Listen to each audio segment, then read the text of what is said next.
উপশিরাগুলো দপদপ করছে। রক্তবর্ণের আখি যুগল আরো বেশি রক্তাভ হয়ে গেছে। জাঙ্কুকের লাগামহীন কুণ্ডলের সমাপ্তির রেশ মাত্র নেই। তার চোখে ঝলঝল করছে, দুহাত বরফের ন্যায় ঠান্ডা হয়ে যাচ্ছে। বুকের ভেতরের ঘনীভূত নবস্বর সরিয়ে দীর্ঘশ্বাস ছেড়ে তে ভেজা কণ্ঠে আবারও প্রশ্ন করলো, জাঙ্কুক ভাই, আপনি কাঁদছেন কেন? জাঙ্কুক ঢোক গিলে মুখ তুলে তের অভিমুখে চাইল। জাঙ্কুকের চোখ মুখের ধরন অত্যন্ত গুরুগম্ভীর, চেহারায় বিন্দুমাত্র লাবণ্য নেই। তের তুষারের মতন ঠান্ডা দুহাত জাঙ্কুক অতর্কিতেই নিজের গালে রাখলো। সহসা জাঙ্কুকের চওড়া দুহাত দিয়ে তের ছোট ছোট হাতকে সম্পূর্ণ ঢেকে ফেলেছে। জাঙ্কুকের গালের খোঁচা খোঁচা দাড়ি, সেই সাথে গাল বেয়ে গড়িয়ে পড়া নোনা জলের স্পর্শে তের সর্বাঙ্গ শীতলে হাওয়া বইছে। প্রণয়ের পূর্ণতা পাওয়ার শানিত আক্ষেপে যে ধ্বংসের খেলায় নেমেছিল, সেই ধ্বংসলীলা প্রতিনিয়ত বধ করছে তের নিমস্কুল হৃদয়কে।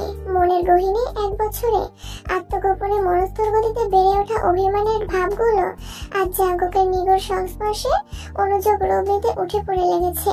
নিদারুণ ভীতিপ্রদ পরিস্থিতিতে তে হতবিহ্বল হয়ে গেছে। লুকোচুরি প্রেমগুলো মনের অন্তরালেই নিথর হয়ে গেছে। জাঙ্কুকের নিরর দৃষ্টিতে উদ্বেগ স্পষ্ট।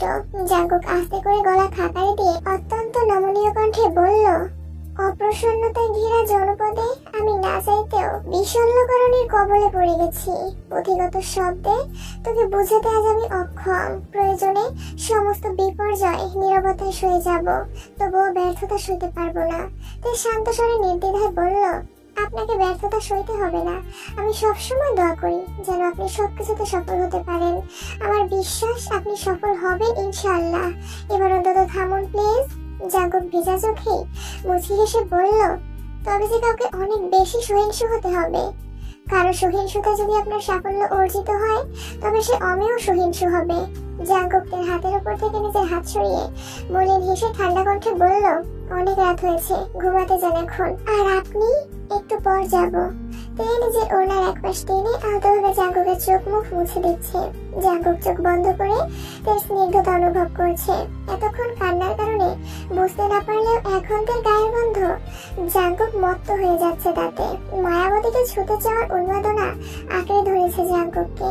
হৃদয়ের ক্ষত প্রহিত করার ক্ষমতা জাঙ্কুকের থাকলেও এর প্রতি অগাধ অনুরক্তি লুকিয়ে রাখার সামর্থ্য জাঙ্কুকের নেই। তের অনাবশ্যক যত্নে জাঙ্কুকের বুকে অদ্ভুত শিহরণ যাচ্ছে। জাঙ্কুকের মনে তেকে নিয়ে সর্বদাই সংশয় কাজ করে। তে যেদিন জাঙ্কুকের চোখে চোখ রেখে জাঙ্কুকের অনুভূতি জানতে চাইবে, সেদিন জাঙ্কুকের সবকিছু ছারখার হয়ে যাবে। কারণ ওই চোখে চোখ রেখে জাঙ্কুক কখনো মিথ্যা বলতে পারবে না। অন্যদিকে নিজেকে নিজে কথা দিয়েছে, তেকে প্রতিশ্রুতি দিবে না, বউ করে নিজের অঢেল ভালোবাসার সমক্ষ প্রমাণ দিবে। তের কান্না চিরতরে মুছে দেওয়ার প্রতিজ্ঞা করেছে। সেসব কিছু ভেবে বারংবার আহত হয় জাঙ্কুক। তেকে সম্পূর্ণ নিজের করে নিতে পারছে না। পরিবার নামক বেড়াজালে বাধা পড়ে আছে। এদিকে তের কান্না কমার বিপরীতে দিনকে দিন বেড়েই চলেছে। জাঙ্কুক প্রতিনিয়ত নিজেকে দায়ী করছে আর অন্তরের উত্তাপে নিজেই ঝলসে যাচ্ছে। তে জাঙ্কুকের চোখ মুখ মুছে শীতল কণ্ঠে বলল, আমাকে রুম পর্যন্ত দিয়ে আসুন। জাঙ্কুক ভ্রু কুঁচকে ক্ষীণস্বরে বলল, আসছিলেন কিভাবে? যেভাবে আসি না কেন তাতে আপনার কি? এখন আমাকে দিয়ে আসবেন, চলুন। জাঙ্কুক আর চোখে তার পানে তাকালো। ক্ষুদ্র আলাতেও মেয়েটার ক্রোধিত মুখশ্রী জল করছে। জাঙ্কুক মৃদু হাসলো। জাঙ্কুকের হাসি দেখে তে হতাশ হয়ে ভারী নিঃশ্বাস ছেড়ে আকুল কণ্ঠে বিড়বিড় করে বলল, ওই যে দেখুন, দরজায় দাঁড়িয়ে তারারা আমার দেখে তাকে কেমন করে যেন হাসছে। তের আজগুবি কথা শুনে জাঙ্কুক না হেসে থাকতে পারল না। আকস্মাৎ জোরে শব্দ করে হাসতে শুরু করেছে। জাঙ্কুকের মুখে হাসি ফোটাতে পেরে তে আহ্লাদে গলে যাচ্ছে। জাঙ্কুকের হাস্যোজ্জ্বল চেহারায় অপলক দৃষ্টিতে তাকিয়ে মনে মনে আওড়ালো, আপনি যতবার নিরাশ হবেন, আমি ঠিক ততবার আপনার মনে আশার আলো জ্বালাবো। মৃত্যু আপনার পাশে হিতৈষীর ছায়া হয়ে থাকবো। আবেগে আপ্লুতদের রঙের ধৃষ্টতায় অন্ধকার মুহূর্তেই সরে গেছে। রঙে বেরঙের স্বপ্নে সেজে উঠেছে মনে রানীরা। জাঙ্কুকের নজর তের দিকে পড়তে জিভ দিয়ে ঠোঁট ভিজিয়ে ভ্রু নাচালো। তে লজ্জায় চিবুক নামিয়ে বিড়বিড় করে বলল, আপনার হৃদয় অনুভূতি সমাপ্তির পূর্বেই নবরূপের সৃজন করব তৃপ্তির নিকেতন। জাঙ্কুক বসা থেকে দাঁড়িয়ে মোলায়েম কণ্ঠে বলল, ম্যাম চলুন। জাঙ্কুক হাঁটছে, তেও জাঙ্কুকের পিছু পিছু হাঁটছে। কিছুটা আলোকিত ছাদ পেরিয়ে দরজার কাছে আসতেই তে চোখে অন্ধকার দেখছে। হঠাৎ মনে পড়ে গেল, সত্যি সত্যি যদি তানারা এখানে থাকে। তে ভয়ে জাঙ্কুকের শার্ট খামচে ধরেছে। তের অধীরতা বুঝতে পেরে জাঙ্কুক একটু থেমে তের পিঠ পেরিয়ে অন্য পাশের কাঁধে আলতোভাবে হাত রেখেছে। আকস্মাত তে চিৎকার দিয়ে উঠেছে। জাঙ্কুক তড়িৎ বেগে তের মুখ চেপে ধরে শক্ত কণ্ঠে বলল, আরে পাগল, আমি ধরেছি, তানারা ধরেনি। তে আতঙ্কিত কণ্ঠে বলে উঠল, আপনি এভাবে ধরেছেন কেন? আমি ভয় পেয়ে গেছি। বলে ধরবেন না? আপনাকে ছুতে গেলে অনুমতি নিতে হবে।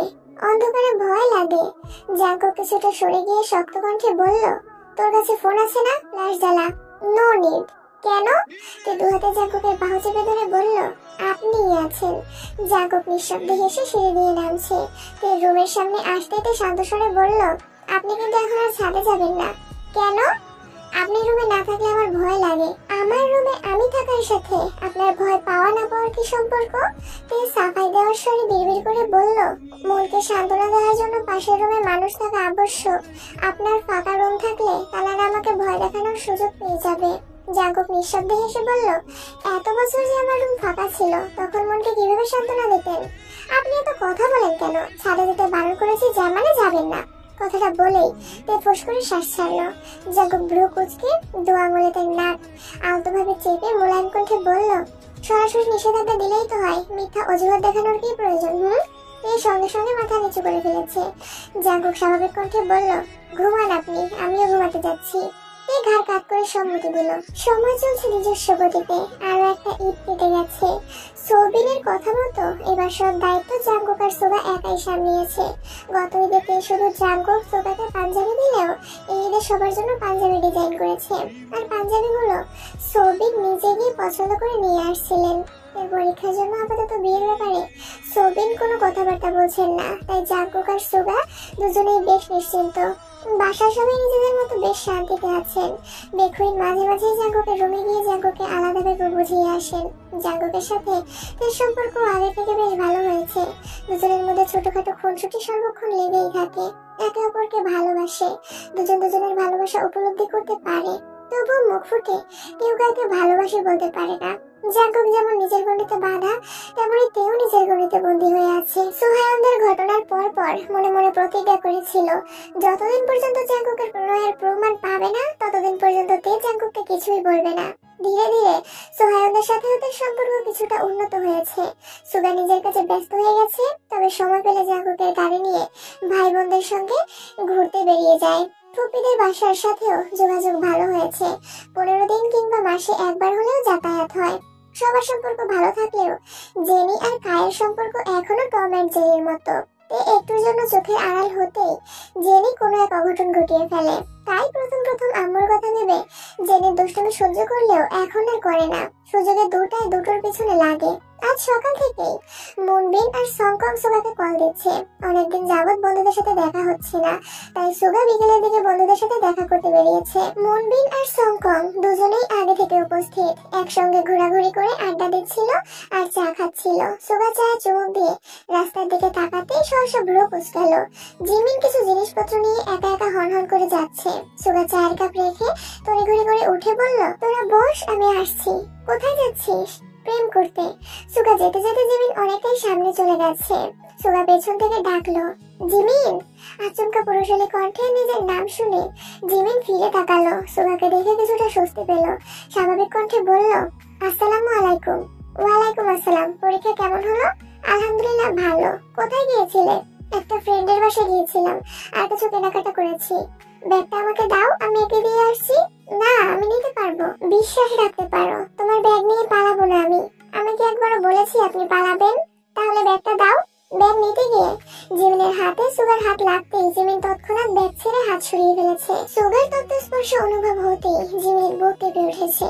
সুগা ব্যাগ ধরে বিস্ময় সমেত তাকিয়ে প্রশ্ন করলো, কোনো সমস্যা? না। সুগাকে কে বোঝাবে? জিমিনের কাছে সুগা মানুষটাই সমস্যা। জিমিন যতটা সম্ভব সুগার থেকে নিজেকে গুটিয়ে রাখে, তবুও ততটা পারে না। কোনো না কোনো ভাবে মানুষটার সাথে দেখা হয়েই যায়। জিমিন স্বাভাবিক কণ্ঠে বলল, আপনি এখানে আসছিলেন কেন? বন্ধুরা দেখা করার জন্য বারবার কল দিচ্ছিল, তাই আসছি। এখানে চলে আসছেন যে বন্ধুরা খুঁজবে না? আমাকে ব্যাগটা দিয়ে বন্ধুদের কাছে যান, আমি নিতে পারবো। এত কথা বলো কেন তুমি? আমি সাথে যাচ্ছি, এটা ভালো লাগছে না। সুগার ধমকে জিমিন কিছুটা কেঁপে উঠলো। সুগার সহসা কৌতুক স্বরে বলল, আরে মজা করছিলাম, চলো তোমাকে এক কাপ চা খাইয়ে রিক্সায় উঠিয়ে দিচ্ছি। চা খাবো না ধন্যবাদ। সুগার শব্দ করে হেসে বলল, আমি তো জানতাম তোমার চা খুব পছন্দ, এখন আমি বলছি বলে খাবে না? আপনাকে কে বলেছে তে? সেটা তুমি জেনে কি করবা? খাবে কিনা বলো। ঠিক আছে। অনেকটা সামনে এগিয়ে রাস্তার পাশে একটা চায়ের দোকানে দুজনেই চা খেতে দাঁড়িয়েছে। আশেপাশে তেমন মানুষজন নেই। চায়ের দোকানে 4-5 জন লোক চা খাচ্ছে, যার মধ্যে 2জন সিগারেট টানছে। জিমিন গোল গোল চোখে সেই লোকদের দিকে তাকিয়ে আছে। তাদের হাবভাব দেখে জিমিনের ভ্রু যুগল আরো কুচকে আসে। সুগার সেই দৃশ্য দেখে বলল, তুমি বরং এই পাশে দাঁড়াও, তাহলে ধোয়া আসবে না। জিমিন অতর্কিতে সুগার মানে তাকালো। কিছু একটা জিজ্ঞেস করতে গিয়েও থেমে গেল। সুগা তপ্ত স্বরে বলল, কিছু বলবে? জিমিন এপাশ ওপাশ মাথা নেড়ে না করলো। সুগা পুনরায় প্রশ্ন তুলল, তুমি কি কোনো কারণে আপসেট? জিমিন চোখ তুলে তাকালো, তবে কিছু বললো না। জিমিন রাস্তার দিকে মুখ করে দাঁড়ানো, আর সুগা রাস্তার পাশে দাঁড়ানো। এদিকে সচরাচর গাড়ি চলাচল করে না। হঠাৎ দু একটা গাড়ি আসে। জিমিনের সঙ্গে সরাসরি চোখাচোখি হতেই সুগা জিমিনের মাদকের ন্যায় চোখের গহীনে ডুবে গেছে। আশপাশ ভুলে নিজের দৃষ্টিতে জিমিনকে দেখছে। আচমকা জিমিন এগিয়ে এসে সুগার পেট বরাবর সার আঁকড়ে ধরে শক্ত করে টান দিতেই সুগা বেসামাল হয়ে জিমিনের সঙ্গে ধাক্কা খেলো। সুগার ঘোর কাটতেই খেয়াল করলো একটা পিকআপ নিয়ন্ত্রণহীন ভাবে সুগার পাশ কেটে স্পিডে চলে গেছে। সুগার সঙ্গে সঙ্গে আশপাশ দেখলো। এদিকে জিমিনের 2 হাত এখনো সুগার পেটে। কয়েক মুহূর্ত সুগার স্বাভাবিক হলো। জিমিনের স্পর্শ অনুভব করা মাত্রই সুগার সারা শরীরে ঝাঁকুনি দিয়ে উঠেছে। নিজেকে সামলে সুগার সঙ্গে সঙ্গে সরে দাঁড়িয়েছে। জিমিন আগে ফুঁসতে ফুঁসতে বলল, আপনাকে এতবার ডাকলাম, কথা কানে যায়নি? সুগা জিমিনের ক্রোধিত চোখ মুখ দেখে মৃদু হাসলো। সুগার মস্তিষ্ক এখনো জিমিনের স্পর্শে অনুভব মেতে আছে। কি হয়েছে বা কি হতে যাচ্ছিল এসবে সুগার বিশেষ মনোযোগ নেই। সুগার ঠোঁটে হাসি দেখে জিমিনের মেজাজ আরো বেশি খারাপ হলো।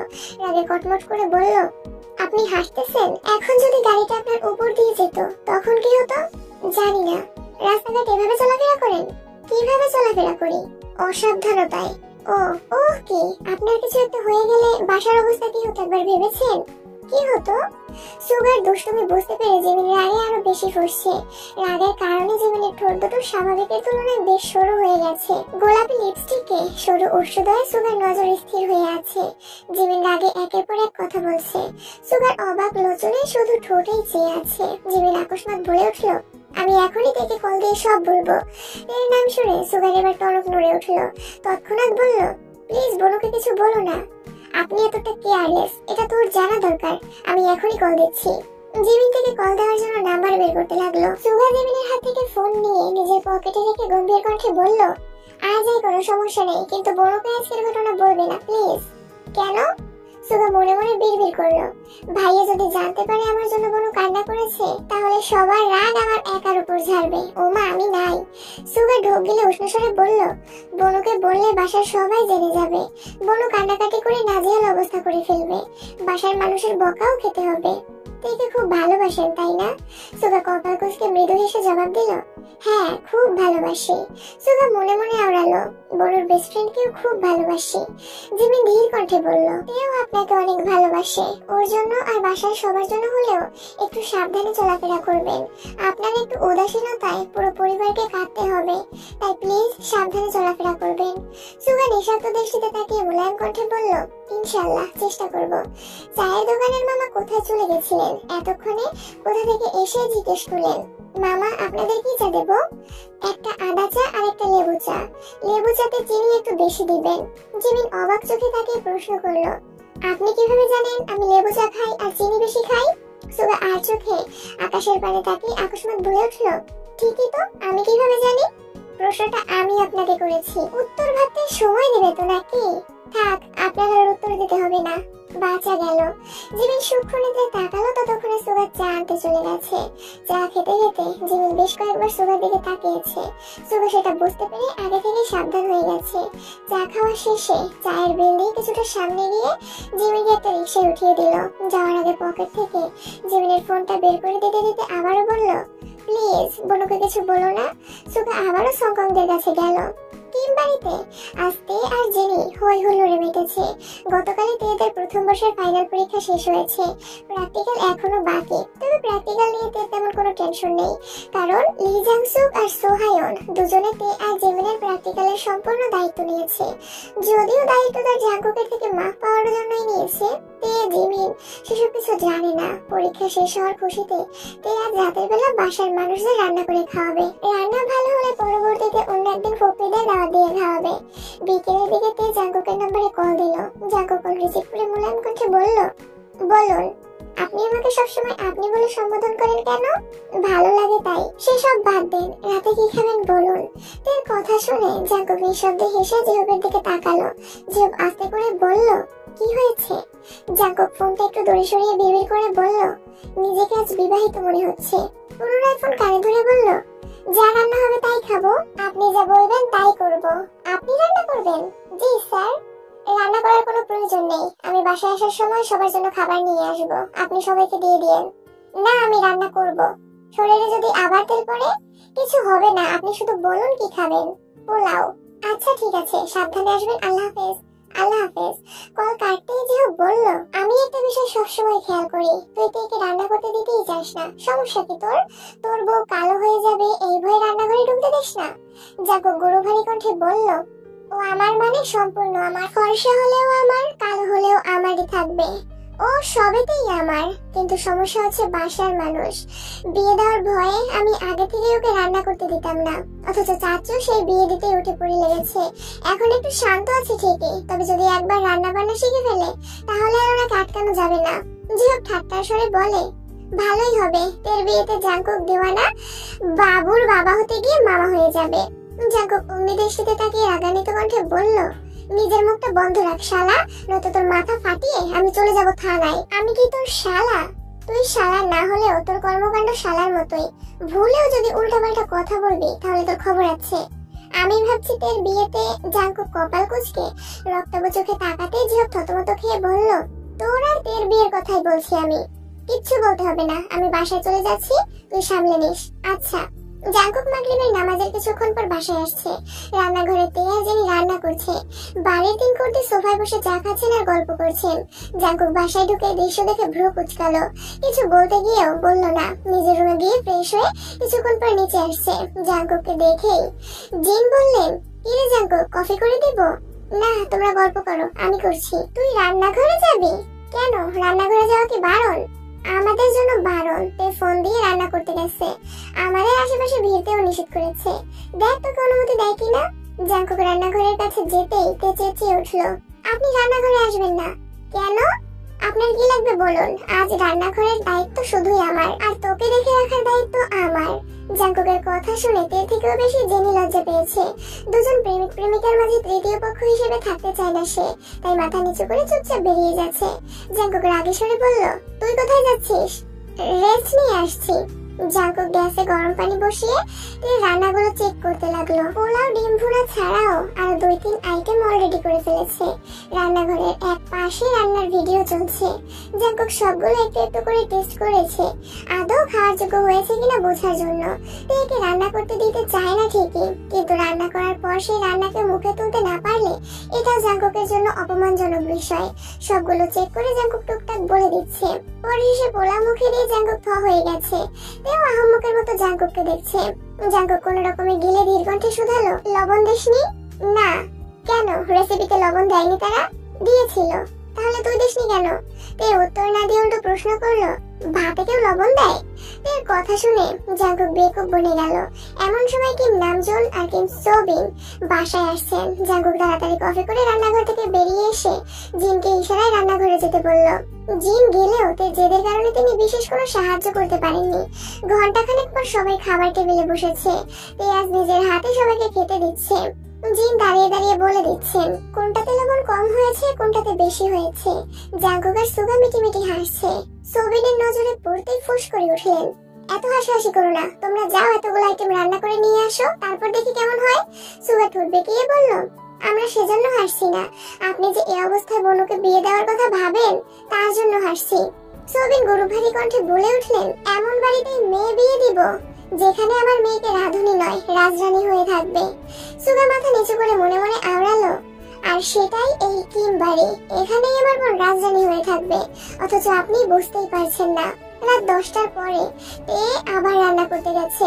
এবার আর কোনো রেসিপি চেষ্টা করিনি। সবার জন্য নুডলস রান্না করে জেনি সুগাকে রুমে দিয়ে কিছুটা জাঙ্কুকের জন্য নিয়ে গেছে, আর বাকিটা বাসার সবার জন্য রেখে গেছে। তে দরজায় দাঁড়িয়ে আস্তে করে বলল, আসবো? জাঙ্কুক ওয়ার্ড্রোবে জামা কাপড় রাখছিল। ঘাড় ঘুরিয়ে তের অন্ধকারাচ্ছন্ন চেহারা দেখে থমকে দাঁড়ালো। হতবাক হয়ে জিজ্ঞেস করলো, কি হয়েছে? তে চিবুক নামিয়ে মৃদু স্বরে বলল, আমার রান্না ভালো হয়নি, হয়তো পেটও ভরেনি, তাই নুডলস নিয়ে আসছি। জাঙ্কুক মৃদু হেসে বলল, বিষ নিহিত জেনেও প্রতিনিয়ত আমরা কত কি খাচ্ছি, সেখানে আপনার লবণ কম, মশলা বেশি খাবার, আর এমন কি আমি কিছুই ঠিক মতো পারি না।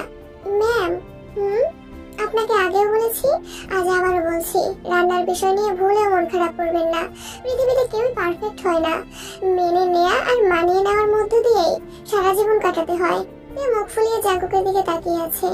জাঙ্কুক আবারও বলল, আপনার জন্য দুটো শার্ট রেখেছিলাম, দেওয়া হয়নি। আর পুরাতন শার্ট নেবেন নাকি নতুন কিনে দেব? জাঙ্কুক ইস্ত্রি করা দুটো শার্ট বের করে তের দিকে এগিয়ে দিল। একটা সাদা আর একটা কফি কালার। তে শার্ট দুটো দেখে সহসা জাঙ্কুকের দিকে তাকালো। জাঙ্কুকের পরনেও শুভ্র রঙের একটা শার্ট। তে মনে মনে সাহস অর্জন করে হঠাৎ বলে ফেললো, পুরাতনই নিব, কিন্তু আমি সাদা শার্ট নিব না, আপনার পরনে এটা নিব। জাঙ্কুক স্বাভাবিক ভঙ্গিতে বলল, আচ্ছা, ওই দুইটা আপাতত নিয়ে যান, কালকে একটা ধুয়ে তারপরে দিয়ে আসবো নে। তাই শ্বাস ছেড়ে নিজের কণ্ঠে বলল, শার্ট আমি ধুতে পারবো, দিলে এখনই দেন, নয়তো লাগবে না। জাঙ্কুক সঙ্গে সঙ্গে শার্ট খুলে একটা টি শার্ট পরে সাদা শার্ট থেকে দিয়ে দিল। তে তিনটা শার্ট নিয়ে যেতে যেতে বলল, নুডলসটা খেয়ে নিয়েন। রুমে এসে দরজা বন্ধ করে জাঙ্কুকের পরনে সাদা শার্টটা তে জামার উপর দিয়েই পরে নিয়েছে। শার্ট লম্বায় হাঁটুর কিছুটা উপর পর্যন্ত পৌঁছেছে, তবে সেসবে তের মনোযোগ নেই। তে চোখ বন্ধ করে আপন মনে জাঙ্কুকের গায়ের গন্ধ উপলব্ধি করছে। কল্পনাতে জাঙ্কুককে নিয়ে শতাব্দী পেরিয়ে যাচ্ছে। অজানা অনুভূতি তের মনকে আস্তে পিষ্টে জড়িয়ে নিয়েছে। তে পুরো ঘরে ছোটাছুটি করে ড্রেসিং টেবিলের সামনে গিয়ে দাঁড়ালো। লজ্জায় তের নাক মুখ লাল হয়ে যাচ্ছে। বারবার হাত দিয়ে মুখ ঢাকছে আর আঙুল ফাঁকা করে নিজেকে দেখছে। আকস্মাত জাঙ্কুক ভাইয়ের মতো হাতা ফোল্ড করতে শুরু করলো। জাঙ্কুকের মতো সুন্দর না হলেও তে সেভাবেই কোমরে হাত রেখে ফ্যাশন করছে। একটু পরপর শার্টের গন্ধ শুকছে। প্রায় 20 মিনিট পর তে বিছানায় শুয়ে চোখ দুটো বন্ধ করে নিঃশ্বাস ছাড়লো। দেখতে দেখতে মাসখানেক কেটে গেছে। এর মধ্যে তের প্র্যাকটিক্যাল পরীক্ষাও শেষ হয়ে গেছে। অন্যদিকে জাঙ্কুকের ব্যস্ততা দ্বিগুণ বেড়েছে। সকালে নাস্তা করে বাসা থেকে বের হয়, ফিরতে ফিরতে প্রায় 10টা-11টা বেজে যায়। তে প্রায় প্রতি রাতেই ব্যালকনিতে দাঁড়িয়ে জাঙ্কুকের জন্য অপেক্ষা করে। প্রিয় মানুষটার জন্য অপেক্ষা করতে কখনো ক্লান্ত হয় না মেয়েটা। আজ শুক্রবার, স্নিগ্ধ শীতল পরিবেশ। তের ঘুম ভাঙে প্রায় 10টার দিকে। ফ্রেশ হয়ে আপন মনে নিচে যাচ্ছিল। আচমকা সিঁড়ির কাছে এসে থমকে দাঁড়ালো। সুগার রুমের ভেতর থেকে আসা পড়ার শব্দে তে সহসা ভ্রু কুঁচকে সুগার রুমের দিকে তাকালো। 1 সেকেন্ড দেরি না করে সুগার রুমের দরজা ঠেলে ভেতরে দেখলো। তেকে দেখে সুগা পড়া থামিয়ে শান্ত স্বরে জিজ্ঞেস করলো, কিছু বলবি? তে হা করে দুহাতে মুখ ঢেকে উত্তেজিত কণ্ঠে বলল, তুমি পড়তে বসছো? সামনে পরীক্ষা। তে বিশ্বাসঘাত সুগাকে দেখছে। বাসায় মেয়ে সংঘটিত ঘটনার পর থেকে বাবা ছেলের সম্পর্কে যেমন ফাটল ধরেছে, তেমনি ফাটল ধরেছে পড়াশোনার সাথেও। রাজনীতিতে জড়ানোর পর পড়াশোনাটা কেবল সার্টিফিকেটের জন্যই চালিয়ে গেছে। পরীক্ষা ব্যতীত কখনো কলেজের গণ্ডিও পার হয় না। এত বছর পর হঠাৎ সুগাকে পড়তে বসতে দেখে তের বিশ্বাস যেন কমছেই না। এক ছুটে গেল ইয়ঞ্জুরের কাছে। একে একে সবাইকে সুগার পড়ার কথা বলেছে। সেসব শুনে জেনিয়া লেমিনহো সুগাকে এক নজর দেখে গেছে। তে রুমে এসেই দেখে জিমিন কল দিচ্ছে। জিমিনের কল রিসিভ করে তে উত্তেজিত কণ্ঠে বলল, জানিস কি হয়েছে? জিমিন আতঙ্কিত কণ্ঠে বলল, কি হয়েছে? ভাইয়া পড়তে বসেছে। এমন ভাবে বলছিস, আমি তো মনে করেছিলাম কাউকে মার্ডার করে ফেলেছেন। অবশ্য বলা যায় না, করতেও পারেন। তের হাস্যোজ্জ্বল চেহারার মুহূর্তে বেদনা ছাপ স্পষ্ট প্রতীয়মান হচ্ছে। উজ্জ্বল ধৃষ্টতা অন্ধকারে আচ্ছন্ন হয়ে গেছে। মুখ ফুলিয়ে শ্বাস ছেড়ে ভারী কণ্ঠে বলল, সরি, আমি ভাইয়ের ব্যাপারে তোকে কিছু বলবো না ভেবেছিলাম, তারপরও মুখ ফসকে বেরিয়ে গেছে। কিছু মনে করিস না প্লিজ। অনেক রাগ দেখানো হয়েছে, থাক বেবি, আর রাগ করতে হবে না। আর আমিও সরি, আসলে এভাবে তোর কলিজার টুকরা ভাইকে নিয়ে কথা বলা উচিত হয়নি। বাদ দে এসব কথা, এখন তুই বল কেন কল দিয়েছিলি? শুনলাম সোহাইমের পা ভেঙে গেছে। জিমিন কথা শেষ করার আগেই তে ফস করে উঠে রাগী স্বরে বলল, তুই কি বলতে চাচ্ছিস? আমার ভাইয়ের পা ভেঙে ফেলেছে? জিমিন রাজবাড়ি কণ্ঠে বলল, আমি এ কথা বলবো কেন? বুঝলাম ভাইকে খুব ভালোবাসিস, তাই বলে আমার কথা শেষ করার আগেই চিৎকার করে উঠবি? ঠিক আছে বল। ফুটবল খেলতে গিয়ে কিভাবে যেন পা ভেঙে গেছে, এখন হাসপাতালে ভর্তি আছে। বইওরা সবাই দেখতে যেতে চাচ্ছে, তুই তাদের নাম্বার ব্লক করে রাখছিস, তাই আমাকে বারবার কল দিচ্ছে। তুই কি যাবি? আজ শুক্রবার, আব্বু বড় আব্বু সবাই বাসায়, দেখি যেতে দেন কিনা। আচ্ছা আমাকে জানাস। ঠিক আছে। তে নিচে আসতেই আব্বুর সাথে দেখা। তে ভয়ে ভয়ে বলল, আব্বু আমার একটা ফ্রেন্ডের পায়ে ব্যথা পেয়েছে, সবাই দেখতে যাবে, আমিও যাই। সোবিন মেয়ের দিকে তাকিয়ে মলিন হেসে বললেন, ঠিক আছে যাও, সুগাকে নিয়ে যেতে বলো, ভাইয়া পড়তেছে। কি তোমার ভাই পড়তেছে? হ্যাঁ অনেকক্ষণ যাবত পড়তেছে। হঠাৎ পড়তে বসার কারণ কি? জানি না, ভাইয়াকে ডাকবো? না থাক, পড়তে যেহেতু বসেছে পড়ুক, তুমি বরং জাঙ্কুককে বলো নিয়ে যেতে। না আমি একাই যেতে পারবো। তে মনে মনে ভাবছে, জাঙ্কুক ভাই যদি জানতে পারে আমি সোহায়নকে দেখতে যাচ্ছি, তাহলে তো তেলে বেগুনে জ্বলে উঠবে। একা যেতে হবে না, জাঙ্কুককে নিয়ে যাও। জাঙ্কুক ভাই ঘুমাচ্ছেন, এত বেলা হয়ে গেছে এখনো ঘুমাচ্ছে। জাঙ্কুকের ঘুম ভাঙিয়ে তোমাকে নিয়ে যেতে বলো, আর জাঙ্কুক রাজি না হলে আমিই নিয়ে যাব। তে বিড়বিড় করতে করতে জাঙ্কুকের রুমের সামনে এসে দাঁড়ালো, বুক ফুলিয়ে শ্বাস টেনে ফুস করে শ্বাস ছেড়ে ভেতরে ঢুকলো। জাঙ্কুকের মায়াময় ঘুমন্ত চেহারায় কিছুক্ষণ তাকিয়ে থেকে আস্তে করে ডাকলো, জাঙ্কুক ভাই। জাঙ্কুক ঘুমের মধ্যেই জবাব দিল, এখানে থেমে মৃদুস্বরে আবার ডাকলো, জাঙ্কুক ভাই। জাঙ্কুক ঘুম ঘুম চোখে তাকিয়ে তেকে দেখেই মুচকি হাসলো। জাঙ্কুকের সদ্য ভাঙা স্বপ্নটা আবারও চোখের সামনে ভেসে উঠছে। তের মায়াবী অদলে তাকিয়ে মোলায়েম কণ্ঠে বলল, জি ম্যাম বলুন। সোহায়নের কথা শুনে কি না কি করে বসবে সেসব ভেবেই ভয়েতে বুক কাঁপছে, তবুও সাহস নিয়ে বলল, আব্বু বলেছেন আমাকে নিয়ে একটু বাইরে যেতে। জাঙ্কুক শোয়া থেকে এক লাফে বসে উত্তেজিত কণ্ঠে বলল, চাচু বলেছে? জি। কোথায়? সোহায়ন পায়ে ব্যথা পেয়েছে, দেখতে যাব। পায়ে ব্যথা কিভাবে পেয়েছে? ফুটবল খেলতে গিয়ে। আপনি যাবেন? যাব না কেন, চাচু বলেছেন যেতে তো হবেই। জাঙ্কুক রেডি হয়ে নিচে নামতেই সোবিনের সাথে দেখা। সোবিন শান্ত স্বরে বললেন, যাওয়ার সময় ফলমূল কিনে নিয়ে যেও। জি আচ্ছা। আর হ্যাঁ, নাস্তা করে বের হও। জাঙ্কুক বলতে নিল পরে খাবো, কিন্তু বলতে পারলো না। তে রেডি হয়ে নামতে নামতে জাঙ্কুক অল্প নাস্তা করে নিয়েছে। রাস্তা থেকে ফল আর কিছু খাবার কিনে সোহায়নকে দেখতে গেল। জাঙ্কুককে দেখেই সোহায়ন শোয়া থেকে উঠতে নিল। জাঙ্কুক তাকে থামিয়ে ধীর কণ্ঠে বলল, এত চাপ নিও না, শুয়ে থাকো। জিমিন বয়ংরাও পাশে দাঁড়ানো। জাঙ্কুক সোহায়নের সাথে স্বাভাবিকভাবেই কথা বলছে। লি জাংসুক তাদের সঙ্গ দিচ্ছে, কিন্তু তের বিষয়টা একদমই ভালো লাগছে না। তে এখন পর্যন্ত জাঙ্কুককে যতটা চিনেছে, জাঙ্কুক মোটেই এরকম নয়। সোহায়নদের সাথে জাঙ্কুকের কথোপকথন শুনে মনে হচ্ছে না যে দুদিন আগে তাদের ভিতরে এত বিদ্বেষ ছিল। জিমিনের হাতে চিমটি কেটে বিড়বিড় করে বলল, জাঙ্কুক ভাই হঠাৎ সোহায়নদের প্রতি এত উদার কেন হলো বলতো? রাস্তায় এক ছেলে আমার হাত ধরেছিল বলে জাত অবস্থা করেছিল, আর এখন এত বড় ঘটনার পর উনি এত স্বাভাবিক কেন? আমি কিভাবে বলবো?